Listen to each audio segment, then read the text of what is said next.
जय हिंद दोस्तों। आज हम बात करेंगे प्रमुख ऐतिहासिक लड़ाइयों के बारे में।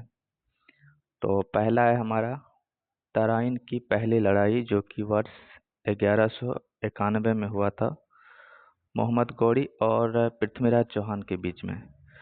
इस युद्ध में पृथ्वीराज चौहान विजय हुआ था और पृथ्वीराज चौहान ने मोहम्मद गौरी को जिंदा छोड़ दिया था। फिर दूसरा है हमारा तराइन की दूसरी लड़ाई। ये तराइन की पहली लड़ाई से ठीक एक वर्ष के बाद हुआ था, 1192 में। यह युद्ध भी मोहम्मद गौरी और पृथ्वीराज चौहान के बीच हुआ था, जिसमें मोहम्मद गौरी विजयी हुआ था और इसने पृथ्वीराज चौहान को मार दिया था। इस युद्ध का प्रभाव ये पड़ा कि भारत में तुर्क शासन की नींव पड़ी थी। फिर तीसरा है हमारा चंदावार की लड़ाई, जो कि वर्ष 1194 में हुआ था, मोहम्मद गौरी और जयचंद के बीच में। ये जयचंद, इन्होंने ही मोहम्मद गौरी को पृथ्वीराज चौहान पे अटैक करने के लिए सलाह दिया था और 1194 मोहम्मद गौरी और जयचंद के बीच में हुआ था।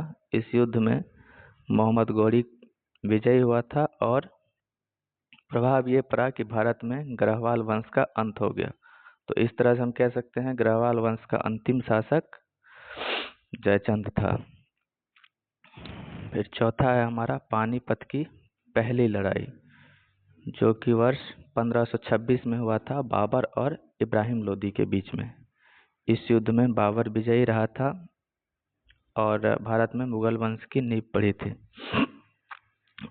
लोदी वंश का अंतिम शासक इब्राहिम लोदी इस युद्ध में मारा गया था।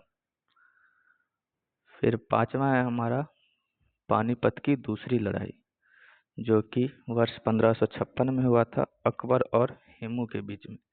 इस युद्ध में अकबर विजयी हुआ था और भारत में मुगल वंश, इस युद्ध के बाद से भारत में मुगल वंश बहुत ज़्यादा मजबूत हो गया था। फिर छठा है हमारा पानीपत की तीसरी लड़ाई, जो कि वर्ष 1761 में हुआ था, अहमद शाह अब्दाली और मराठों के बीच में। इस युद्ध में अहमद शाह अब्दाली विजय रहा था और पंजाब से मराठों का नियंत्रण खत्म हो गया था। तो आज के लिए इतना ही। फिर मिलेंगे नेक्स्ट वीडियो में। तब तक के लिए जय हिंद, लव यू ऑल।